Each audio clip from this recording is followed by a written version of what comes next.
პატრიარქის ილია მეორეს სამების საკათედრო ტაძარში გადასვენების პროცესია დაიწყო. მორწმუნეები კათოლიკოს ტაძრამდე ფეხით აცილებენ. ამ და სხვა თემებზე რამდენიმე წუთში გიყვებით. წმინდა სინოდის გადაწყვეტილებით საქართველოს პატრიარქს უწმინდეს და უნეტარეს ილია მეორეს კვირას 22 მარტს სიონის საკათედრო ტაძარში დაკრძალავენ.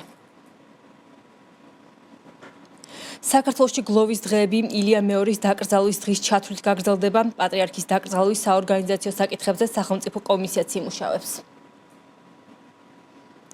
სრულიად საქართველოს კათოლიკოს პატრიარქის გარდაცვალების გამო საქართველოს მსოფლიო ეკლესიების ლიდერების და საელჩოების სამძიმარს იღებს.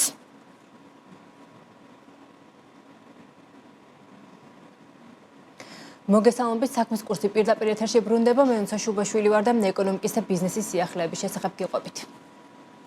საქართველოს პატრიარქის საპატრიარქოს რეზიდენციიდან ილია მეორის სამების საკათედრო ტაძარში გადასვენების პროცესია დაიწყო. მორწმუნეები კათოლიკოს ტაძრამდე ფეხით მიაცილებენ, როგორც სინოდის ხდომის დასრულების შემდეგ გახდა ცნობილი.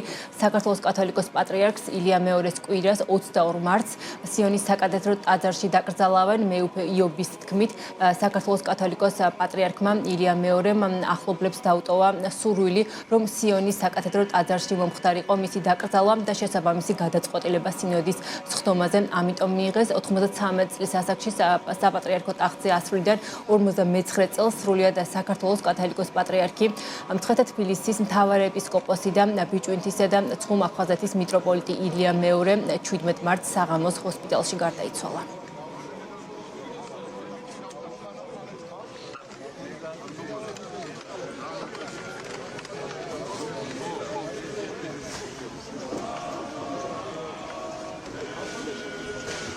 დაკრძალვა იქნება კვირას სიონის საკათედრო ტაძარში. პატრიარქის სურვილი სამები როგორც პატრიარქის სურვილი სამები. ანდერჩი ხომ არ ეწერა ანდერძი არა. ახლობლებთან დატოვა ასეთი სურვილი. ეპოქალური პიროვნება. ერისა და ქვეყნის წინაშე ძალიან დიდი დამსახურება აქვს, როგორც სულიერად, ისე მატერიალურად, აი ყველა მხრივ.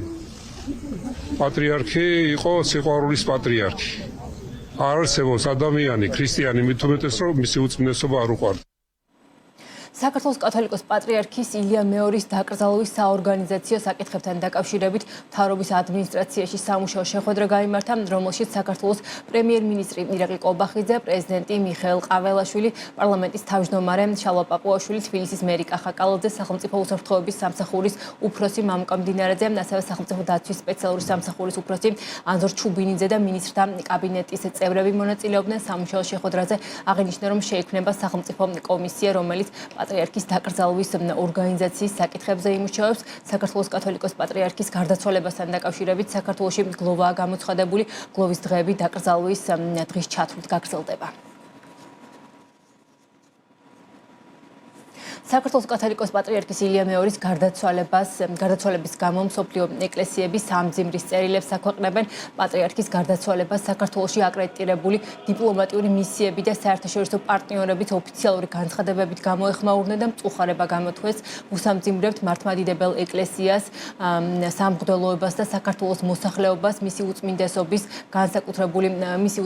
გარდაცვალების გამო განსაკუთრებული როლი შეასრულა მან ეროვნული იდენტობის და სარწმუნოების შენარჩუნებისა და მორწმუნეთათვის ერთიანობის სიმბოლოდ დარჩა. ნათქვამია ევროკავშირის წარმომადგენლობის განცხადებაში. ღრმა მწუხარებას გამოვთქვამთ მისი უწმინდესობის სრულიად საქართველოს კათოლიკოს პატრიარქის ილია მეორის გარდაცვალების გამო. მისი ცხოვრება და უდიდესი წვლილი არასდროს მიეცემა დავიწყებას. ნათქვამია ამერიკის შეერთებული შტატების საელჩოს განცხადებაში. პატრიარქის გარდაცვალებასთან დაკავშირებით სამწიმრის წერილს აქვეყნებენ საქართველოში პოლონეთის, შვედეთის, იტალიის, საფრანგეთის, ავსტრიის, ნორვეგიის, დანიის, ლატვიის, შვეიცარიის, იაპონიის, ისრაელის საელჩოები. ილია მეორის გარდაცვალებასთან დაკავშირებით სამძიმრის წერილი გამოუგზავნა საქართველოს პრემიერ-მინისტრს აზერბაიჯანის პრეზიდენტმა ილჰამ ალიევმაც. სამძიმრის წერილი გამოუგზავნეს არაბთა გაერთიანებული საამიროების ლიდერებმა მიხეილ ყაველაშვილსაც. ახლა კი დღის სხვა ამბები 2025 წლის მეოთხე კვარტალში საქართველოში საშუალო ხელფასი 11%-ით გაიზარდა, ყველაზე მაღალანაზღაურებად სექტორად კვლავ IT სექტორი და ტექნოლოგიები რჩება, ხოლო ყველაზე დაბალი ხელფასები განათლების დარგშია. როგორია ბიზნესის განწყობები 2026 წელთან მიმართებაში, უნდა ველოდეთ თუ არა არსებული ტენდენციის გაგრძელებას და რომელ სექტორებში. ანკო ჯახაძე მუშაობდა თემაზე და შეფასებით პირდაპირ ეთერში გვერდება. ანკო, მოგესალმებით და გისმენთ. Საქსტატ 2025 წლის მეოთხე კვარტალის მდგომარეობით საქართველოში საშუალო ხელფასების ამსახველი სტატისტიკა დღეს გამოაქვეყნა, რომლის მიხედვითაც პერიოდის განმავლობაში დაქირავებულთა საშუალო ანაზღაურება თვეში 2466 ლარს შეადგენდა, რაც ერთ წლიან ჭრილში 259 ლარით, ანუ 11%-ით არის გაზრდილი. საშუალო ხელფასები მოიცავს მთლიან დარიცხულ ხელფასს, შესაბამისად ხელზე ასაღების საშუალო ხელფასის გამოსათვლელად საჭიროა მას საშემოსავლო გადასახადის სახით 20% გამოაკლდეს, რაც ამ შემთხვევაში 493 ლარს შეადგენს, შესაბამისად საშემოსავლო გადასახადის გამოკლებით საშუალო ხელფასი 1973 ლარს შეადგენს. დარგის ექსპერტები აცხადებენ, რომ ბიზნეს სექტორში ხელფასების ზრდა ბოლო წლებია შეიმჩნევა, თუმცა ის არა ეკონომიკის პროდუქტიულობის გამო, არამედ გარე ფაქტორების გათვალისწინებით იზრდებოდა. მათ შორის იყო მზარდი ინფლაცია და კადრების დეფიციტი, რაც ბიზნეს ანაზღაურების ზრდის წინაპირობას უქმნიდა. ციფრებში ზრდა ნამდვილად სამბეჭდავია, მაგრამ ეს მხოლოდ შეიძლება ილუზორული იყოს ეს ზრდა. რეალურად ხელფასი ადაპტირდა ცხოვრებასთან და არა გაიზარდა კეთილდღეობა, ანუ რეალობითი მსყიდველოვნარიანობა. ბიზნესი არ არის კარგ მდგომარეობაში გამომდინარე იქიდან, რომ მას უჭირს დაქირავებული თანამშრომლების მოძებნა, განსაკუთრებით იმ სექტორებში, რომლებიც ზრდაში წამყვანია. მაგალითად, ზუსტად ვიცით ჩვენ, რომ IT და ციფრული ტექნოლოგიები და სამშენებლო სექტორი, ეს ორი სექტორი ნამდვილად განიცდის კადრების ნაკლებობას და მათ უწევთ ადაპტირება და ხელფასების უფრო მეტად გაზრდა ვიდრე სხვა სექტორებში. რაც შეეხება სექტორებს, პირველ ადგილზე კვლავ ინფორმაცია, კომუნიკაცია და IT სექტორია, სადაც საშუალო ხელფასი თვეში 4373 ლარს შეადგენს, რაც საშემოსავლო გადასახადის გამოკლებით 3500 ლარს შეადგენს. ასევე მაღალი ხელფასებია მშენებლობის, საფინანსო, სამთო-მოპოვებით და ენერგეტიკის დარგებში, ხოლო ერთ-ერთი ყველაზე დაბალი ხელფასი კვლავ განათლების სექტორში ნარჩუნდება და 1517 ლარს შეადგენს, რაც საშემოსავლო გადასახადის გამოკლებით თვეში 1214 ლარია. რეკრუტინგული კომპანიების წარმომადგენლები ელოდებიან, რომ 2026 წელს ხელფასების ზრდის ტენდენცია არსებული გარე ფაქტორების გათვალისწინებით გაგრძელდება, თუმცა 2027 წელს უფრო მეტად სტაბილიზაციაში გადავა ბაზარი. მათი შეფასებით სექტორების მიხედვით ვითარება ნაკლებად შეიცვლება, თუმცა ხელფასების ზრდის მოლოდინი არსებობს ვაჭრობის, დისტრიბუციისა და საკურიერო მომსახურების სექტორებში, რაზეც გავლენა ახალ რეგულაციებს ექნება. შენარჩუნდება მაღალი ანაზღაურება ფინანსურ სექტორში, ტექნოლოგიებში, მშენებლობაში განსაკუთრებით. და ვფიქრობ, ეს საკურიერო მომსახურებაშიც უნდა დაველოდოთ, მიტანა საკურიერო მომსახურებაშიც უნდა დაველოდოთ, რომელიც საკანონმდებლო მითი გავლენით მოხდება და ასევე სადისტრიბუციო და ვაჭრობის სფერო, მანდაც აუცილებლად მოხდება ზრდა. მას საკურიერო კომპანიებმა შეწყვიტეს თანამშრომლებთან ურთიერთობა, მასთან ვისაც საქართველოში მუშაობის ნება თუ არა აქვს და შესაბამისად ისინი აღარ დაასაფრენ ამ ადამიანს. ესეთი ტიპის ცვლილებები არის ზოგადად რევოლუციური ველოდებით ალბათ ხელფასების ზრდას, მაგრამ ეს ხელფასების ზრდა ამ შემთხვევაში იქნება ხელოვნური, რადგან კიდევ ერთხელ ვამბობ, რომ ხელოვნური ჩარევა მოხდა მთავრობის და სახელმწიფოს მხრიდან. რაც შეეხება ხელფასების გენერულ განაწილებას, 2025 წლის მეოთხე კვარტალში ქალების საშუალო ხელფასი 1952 ლარი, ხოლო კაცების 2978 ლარი იყო. ხელფასების წლიურმა ზრდამ ქალებში 9.8%, ხოლო კაცებში 12.2% შეადგინა. საქმიანობის სახეების მიხედვით კაცების ხელფასი თითქმის ყველა სექტორში აღემატებოდა ქალების ხელფასს. როგორი განწყობა აქვს თავად ბიზნეს ანაზღაურების ზრდასთან დაკავშირებით, ბიზნესის ხმას ჩვენს შემაჯამებელ გამოშვებაში მოისმენთ. მადლობა ანუკეს, ანუკე ჯოხაძე იყო, რომელიც ხელფასების სტატისტიკასთან დაკავშირებით ინფორმაცია გაგვეცდა, ჩვენ კი ვაგრძელებთ გამოშვებას.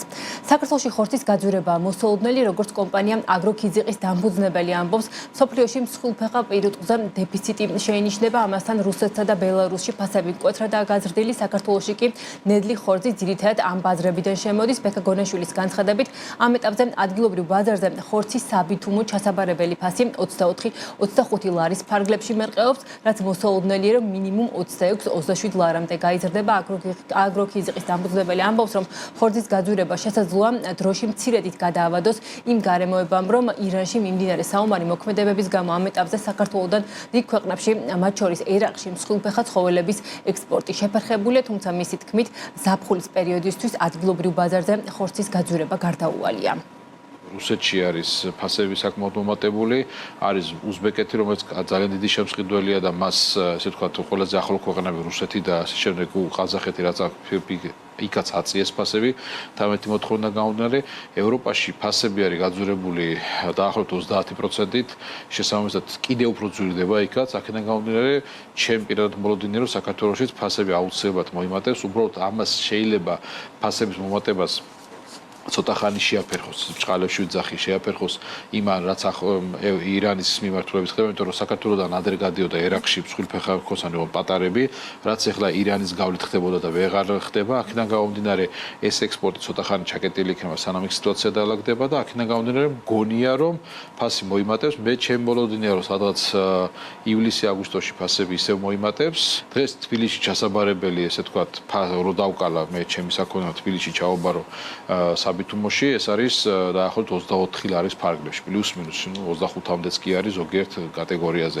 აი ეს მოზარდ საქონელზე მაქვს საუბარი, ხა ძროხა შეიძლება თქვა 21 ლარი ღირდეს, 22 ლარი ღირდეს და ასე, ანუ გრადაცია სხვადასხვა, მაგრამ მე ვფიქრობ, რომ აი ეს წეღარაც გითხარით 24-25 ლარი, ეს ალბათ 26-27 მინიმუმ გახდება ზაფხულში. კომპანია აგროქიზიყის დამფუძნებელი ამბობს, რომ აგროსექტორში სახელმწიფო მხარდამჭერი პროგრამების მოდერნიზება აუცილებელია. ბექა გონაშვილის თქმით, დიდ შემთხვევაში შესაძლოა საჭირო იყოს კრიტერიუმების გამკაცრებაც, რითიც საბიუჯეტო თანხები მაქსიმალურად სწორად დაიხარჯოს. მისი თქმით, როდესაც საუბარია მსხვილ აგროპროექტებზე, პირველ რიგში მნიშვნელოვანია, რომ აქცენტი ცოდნისა და კვალიფიკაციის ამაღლებაზე გაკეთდეს და მხოლოდ ამის შემდეგ იყოს ხელმისაწვდომის სახელმწიფო დაფინანსება. ამასთან ბექა გონაშვილის მოლოდინი აქვს, რომ სოფლის მეურნეობის მხარდამჭერი სახელმწიფო პროგრამები გრანტების მიმართულებით გაფართოვდება. ცნობისთვის მთავრობამ სოფლის მეურნეობის მხარდამჭერი სახელმწიფო პროგრამების მიმართულებით ცვლილებები დაანონსა, როგორც გარემოს დაცვისა და სოფლის მეურნეობის მინისტრი აცხადებს, სოფლის განვითარების სააგენტოს მიმართულებით რეფორმა გატარდება და აპრილიდან ფერმერებისთვის სახელმწიფო პროგრამების ფარგლებში ახალი მიმართულებები იქნება ხელმისაწვდომი. აუცილებელი არის მოდერნიზება ჩემი აზრით, იმიტომ რომ არის საკმაოდ კარგი პროექტებიც, მაგრამ მათი მოდერნიზების გარეშე ისინი უფრო შეიძლება ითქვას, რომ ამოხრუჭებენ ან პირიქით ცუდათაც მოქმედებენ, იმიტომ რომ მგონია, რომ არის უფრო მეტად გართულება რაღაცის საჭირო, იმიტომ რომ გააჩნია პროექტების სიდიდეს, სოციალურ თემას არ ვეხები, რომ ვიღაცას ორი ძროხა უყიდოთ, ეს სხვა რაღაცა არის, ამაში არ შევდივარ, ეს სხვა რაღაცა არის და ის რომელსაც აგრომეურნეობა და აგრობიზნესად შეიძლება რომ განვიხილოთ, მას ჭირდება ცოტა მეტად ხელის მოჭერა რაღაცაში. ხელის მოჭერაში, რა თქმა უნდა, გულისხმობ იმას, რომ რაც შეიძლება მეტად უნდა იყოს ცოდნის დონე აწეული და მერე უნდა ეძლეოდეს ადამიანს ფული. მე ასე მიმაჩნია ყოველ შემთხვევაში და ამისთვის ადრე თუ იყო უფრო მეტი პრობლემა, როგორ მიღებული იყო ესე თქვა ესეთი ცოდნა, დღეს აღარ არის თვათ ისეთი რთული, ამიტომ შეიძლება სხვა საშუალებებით, შეიძლება რაღაცა მოკლევადიანი კურსებით და შემდეგ ხდებოდეს რაღაცა ესე ვთქვათ კვალიფიკაციის ამაღლება და მერე თანხის მიცემა. საქართველოში ჩაის დარგის განვითარების ახალი სამწლიანი კონცეფცია მომზადდა საქართველოს ჩაის მწარმოებელთა ასოციაციის პრეზიდენტის ინფორმაციით. დოკუმენტი უკვე წარედგინა გარემოს დაცვის და სოფლის მეურნეობის სამინისტროს და ის დარგში არსებული გამოწვევების კომპლექსურ გადაჭრას ისახავს. მიზნად თენგიზ სვანიძის თქმით, სახელმწიფო უწყებებთან აქტიური კონსულტაციის შედეგად რამდენიმე პრიორიტეტული მიმართულება გამოიკვეთა, მათ შორის უახლოეს პერიოდში განიხილება, ჩაის შესახებ რეგლამენტის მიღება და საკანონმდებლო ცვლილებების მწარმოებელთა ასოციაციების შესახებ, რაც დარგის წარმომადგენლებს პროცესებში უფრო აქტიურად ჩართვის საშუალებას მისცემს. ასოციაციის პრეზიდენტი აღნიშნავს, რომ ქართული ჩაის სექტორის ორიენტაცია მაღალი ხარისხის პრემიუმ პროდუქციის წარმოებაზე აიღო. მისი თქმით, დაბალხარისხიანი პროდუქციის წარმოებამ პრაქტიკულად აზრი დაკარგა. დადებით ტენდენციების მიუხედავად, ჩაის მწარმოებლები გამოწვევებს აწყდებიან იმპორტირებულ პროდუქტებთან კონკურენციის კუთხით. ამ პრობლემის მოსაგვარებლად ასოციაციამ კონკურენციის ეროვნულ სააგენტოსთან შეხვედრების გამართვას გეკმავს. გამოიკვეთა რამოდენიმე საკითხი პრიორიტეტი, რომელიც შესრულებად შეიძლება უკვე დავიწყოთ.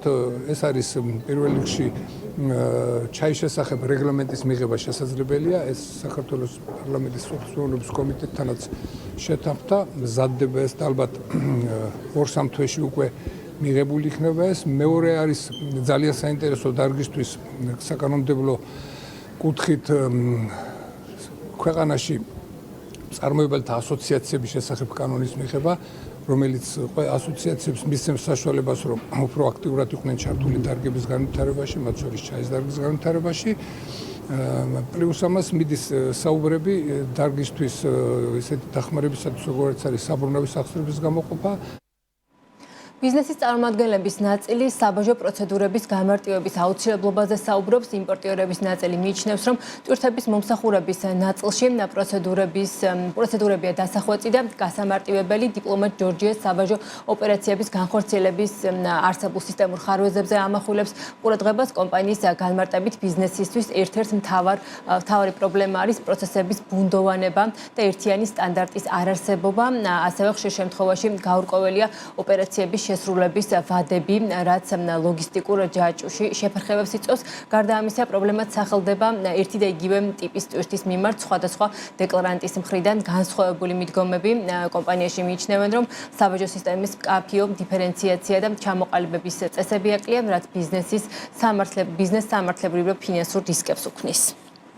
ხშირ შემთხვევაში არის ბუნდოვანება ოპერაციების დროსთან დაკავშირებული პრობლემები, არსებობს სხვადასხვა მიდგომები სხვადასხვა დეკლარანტის მიერ ერთი და იგივე ტვირთისადმი. ჩვენ სერვისს გავცემთ დისტრიბუციის სხვადასხვა კომპანიებზე და ჩვენი ერთ-ერთ კომპანიას ჰქონდა ძალიან ბევრჯერ პრობლემა იმისა, რომ კიდევ ერთხელ ვამბობ, დეკლარანტების და დეკლარაციების შევსების ჯარიმების და სხვადასხვა პრობლემების სხვადასხვა გზით მიდგომის, ასე ვთქვათ, არ არსებობდა ერთიანი სტანდარტი, რომელიც იტყოდა, რომ ეს თეთრია და ეს შავია სხვადასხვა პროდუქტების გამაჯების დროს.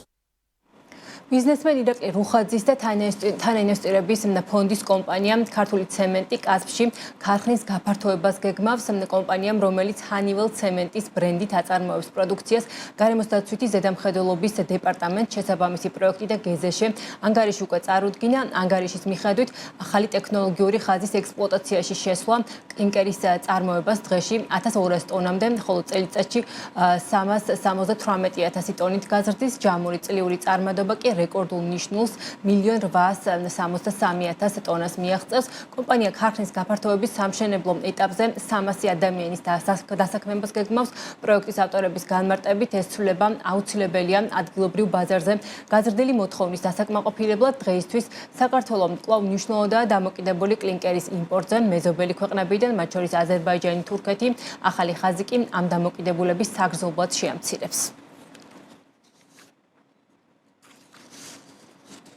რიკოთის ქარის სადგურის ასაშენებლად კომპანიამ ტაბას, ხაშურსა და ხარაგაულში 29 მიწის ნაკვეთი 49 წლის ვადის აღნაგობის უფლებით გადაეცა. მთავრობის განკარგულების მიხედვით კომპანიამ ჯამურად 60,000 ჰექტარზე მეტ არასასოფლო დანიშნულების მიწის ნაკვეთის აღნაგობის უფლებით მიღებისთვის ყოველ წელს ბიუჯეტში დაახლოებით 35,480 ლარი უნდა გადაიხადოს. დოკუმენტში წერია, რომ კომპანიამ ტაბამ უძრავი ქონება რიკოთის ქარის ელექტროსადგურის აშენებისთვის და ექსპლუატაციაში მიღების მიზნით უნდა გამოიყენოს. კომპანია ტაბა 2013 წელს არის დაფუძნებული და მისი 50% წილებს ნიდერლანდებში დაფუძნებული კომპანიები რიკოთი ენერჯი ბივანი და ანადოლუ კავკასია ენერჯი ფლობენ. კომპანიის დირექტორთან საბჭო მართავს, რომელიც 7 წევრისგან არის დაკომპლექტებული, მათგან თურქეთის მოქალაქე 6 არის, ხოლო ერთი საქართველოს მოქალაქეა.